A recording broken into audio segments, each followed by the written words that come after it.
Hello everyone, so this is my first video, my first grammar video on English with Archie. So, today I'm going to talk about the present perfect, which is a past tense, even though it's called the present perfect. So, it's about things that happened in the past, but are connected with the present.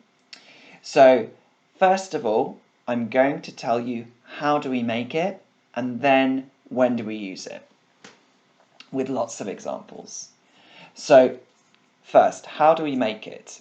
So we need a subject. It could be Tom, Lisa, or it could be a pronoun. I, you, he, she, it, we, they.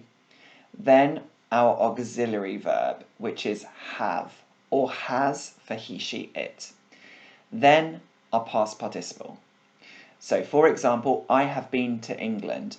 I is our subject pronoun, have our auxiliary verb, and been our past participle of to be. I have been to England.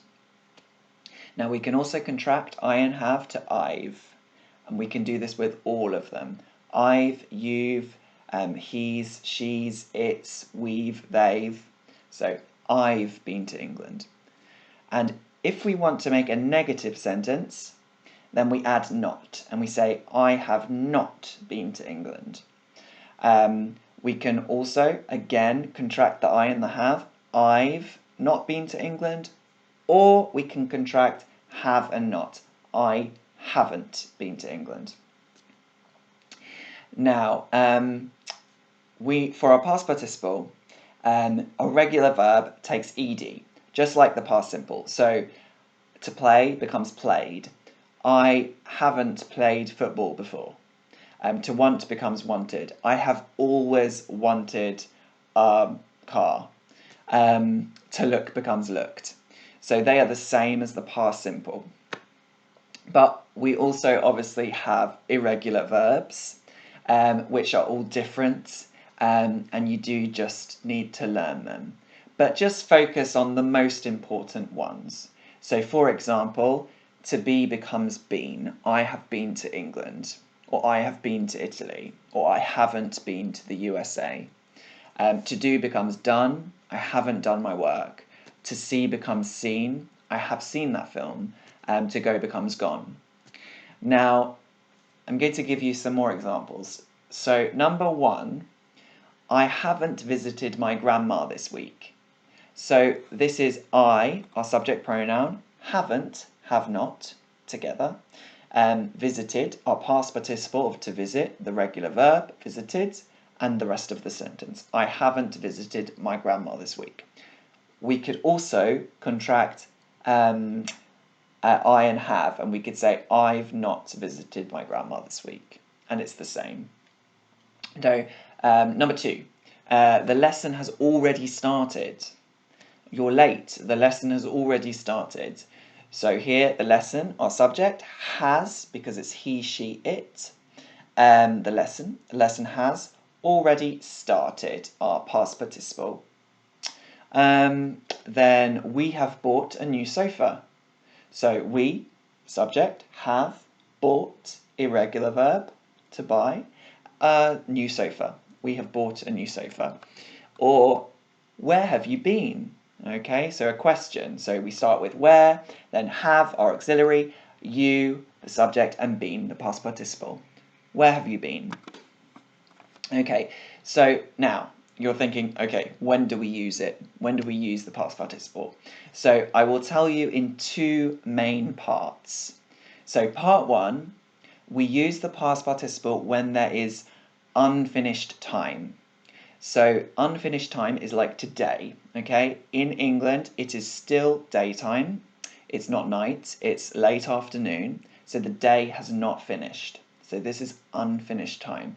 But we could also have this week or this month or this year or in my life or ever. And all of these are unfinished time. So this is a time when we use the present perfect if we're talking about something in the past. Okay? Now, yesterday and last week are examples of finished time. So they're completely finished and we use the past simple. So, for example, Tim hasn't visited his friend this year. Tim hasn't visited his friend this year. So we have this year, unfinished time. We're talking about the past, January, February, March, April, May, and then the rest of the year hasn't happened. So it's unfinished, so this is present perfect sentence. We could also say, have you not been to the shop today? So again, we have today, which is unfinished time, so present perfect. Have you not been to the shop today?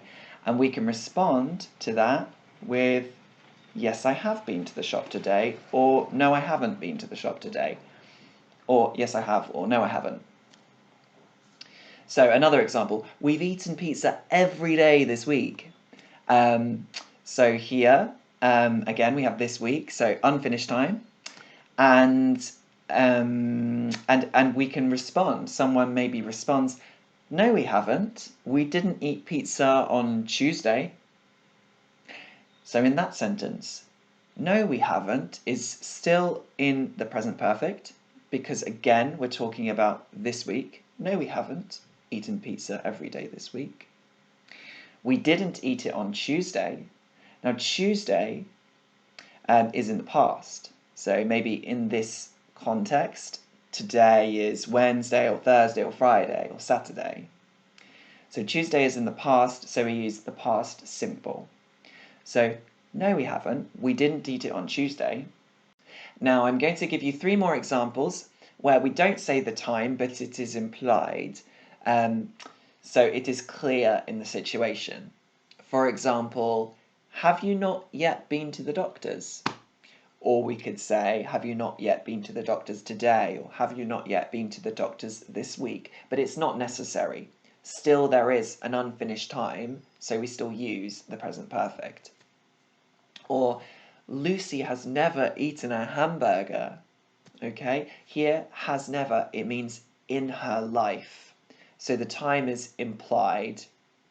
And again, it's an unfinished time. Now, someone might say, yes, she has. She has eaten a hamburger before. Okay, so that's how we can make it a positive sentence. Another example, have you ever been to Spain? Again, have you ever means in your life.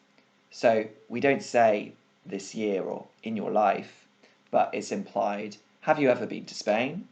We can say, yes, I have been to Spain. No, I haven't been to Spain.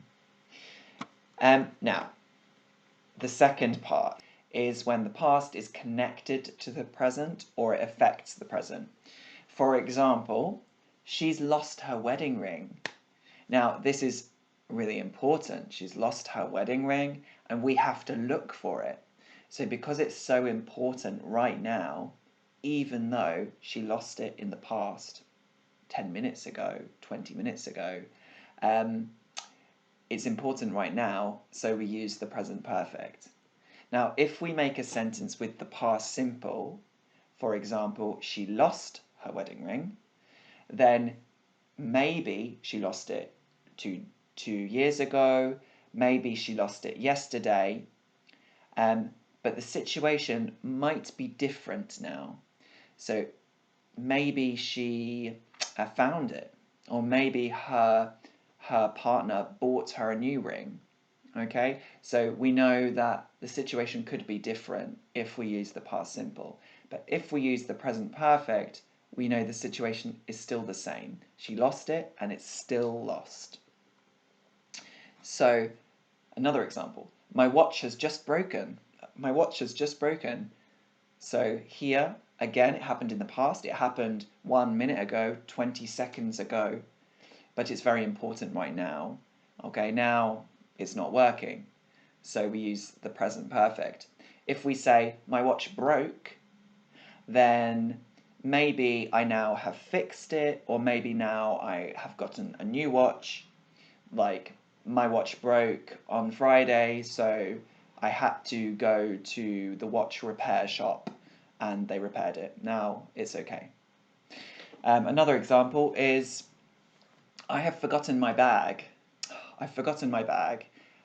Now, this is important. I have to go home. Okay, I can't stay. I have to go. If we say, I forgot my bag, then maybe I've already gone home to get my bag, and the situation may be different. Okay, I forgot my bag this morning, but then I went home. Now I have my bag. But I have forgotten my bag. It's still forgotten. It's still not here with me. So that's it. That's the end of my video. I hope that makes the present perfect a little clearer. Now, if you have any questions, please write in the comments, ask me. If you would like me to check your sentences, do that. Also, please like the video if you liked it, and subscribe if you want to see more content about grammar explanations, chats in English, and all of that will happen on English with Archie. So thanks very much, and see you next time.